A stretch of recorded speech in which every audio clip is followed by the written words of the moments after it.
Thank you for coming back to Rastaz Reacts. I'm being treated like a black person right now. Screamed, "You're treating me like a black person." That just shows that people like him know how black people are being treated, and they still decide to make Black Lives Matter all about them and turn it into all. Yeah, while I get the gist of what she's saying, I'm pretty sure you do as well. Black Lives Matter was not for melanated people, as displayed. Yeah, no. Lives Matter. I come here today to talk about how I feel. And I feel like that we are treated differently than other people. And I don't like how we're treated. And just because of our color doesn't mean anything to me. You treat me like a black person.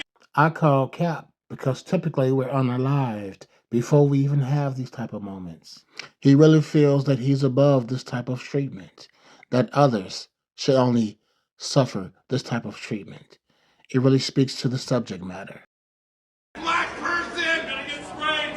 You're gonna. Once again, they know.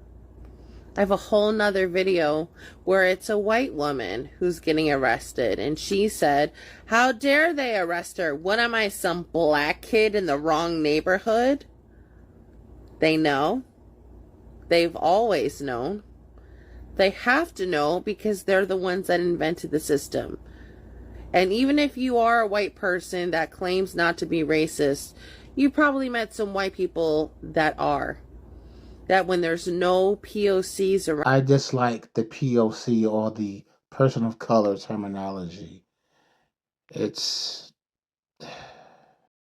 Well, every white person in this room who wants to be treated the way we have treated people of color in this country, if you'd like to be treated that way, all you white folks, if you want that for the rest of your life, please stand. Did you understand the directions? If you're white and you think blacks have got it so good in this country and you want to be treated the way they have been for the rest of your life, just stand up. You know why you aren't standing. You know it's ugly, and you know it's happening, and you know you don't want it to happen to you. So I want to know why you're so willing to allow it for others. Man, I tell you what, nothing makes racist white people more pissed off than me, a white person, trying to educate about racism and trying to educate about what white privilege is and all these things. And it's so funny because these same people will argue with me till they are blue in the face about how they're not racist and we don't live in a racist institution and black and brown people have it so easy and racism doesn't exist anymore. But then they will turn around and say the most racist, ignorant, vile shit you've ever heard in your life. The disconnect is amazing. And this is why I make content like this, because it's so important. Because we do live in a racist institution, and we are all raised in racism as white people. This is simply a fact. And the crazy part about it is every one of us knows this. Even the ones who will sit there and fight with me to the death about it and act like it doesn't exist. Y'all know white people are racist. Y'all know about the casual racism, the casual microaggressions that we are raised in, no matter where we live in this United States of America. And this is why I will never stop. I will never stop trying to educate as a white person about racism and how we need to learn. We need to evolve. We need to do better. It's almost as if they feel like admitting to a racist institution or admitting to racism makes them this evil, terrible person. It does, Miss Clueless One. You're no better for you even saying that. That's giving them a whole pass to do so. And so they would rather double down than to grow and be a good person. And that's so sad, because all that says to me is that you have a small mind and a cowardly soul. And I wish better for you than that, truly, because everything in your life will get better when you stop being so ignorant.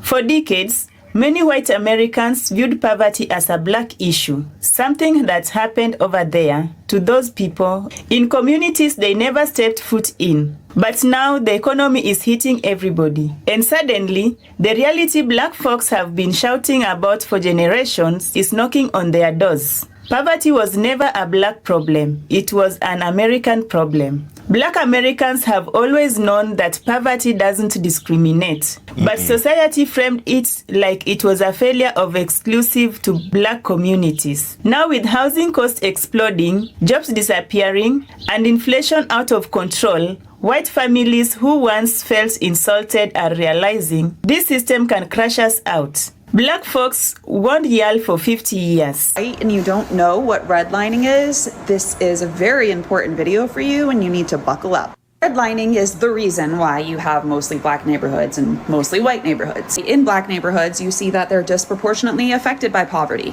So this started with the Homeowners Loan Corporation in the 1930s. So picture a map where some areas are green and some are red. So the green areas is where they said, okay, we can provide loans to them and government-backed mortgage assistance. Now, the red was considered hazardous. They were cut off from mortgage insurance and loans. Guess what neighborhoods were the ones in the red? Predominantly black and people of color. So what this did was made it almost impossible to buy, sell, and refinance their homes. Yep. So essentially, they were trapped where they were.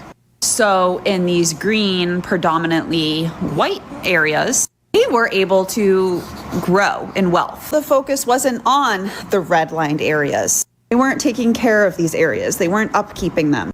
So this led to the devaluation of the redlined area. Literally have a system that allows white people to prosper, to accumulate wealth. So what this did was made it almost impossible to buy, sell, and refinance their homes. So essentially, they were trapped where they were. So in these green, predominantly white areas, they were able to grow in wealth. The focus wasn't on the redlined areas. They weren't taking care of these areas. They weren't upkeeping them. So this led to the devaluation of the redlined areas. Literally have a system that allows white people to prosper, to accumulate wealth, literally forcing black people to remain where they are, ensuring that it is extremely hard for them to succeed. Only in the 1930s, okay? The effects exist today. Have generational wealth and generational poverty, generational home ownership and generational lack of home ownership. Today, you still have racist realtors. You still have racist home buyers that don't want to buy homes from black people. Black people experience discrimination when they are applying for a job, get paid less in general for the same job as their white counterpart. If you're a white person that's like, oh, black people only make up 13% of the population, but there's such a disproportionate amount of crimes that they commit. Listen, when people are disproportionately affected by poverty, they're going to disproportionately experience crime. It's not a black, white, or brown thing. Where you have poverty, you have higher rates of crime. It's literally as simple as that. The color of somebody's skin doesn't make them inherently bad. What do we do?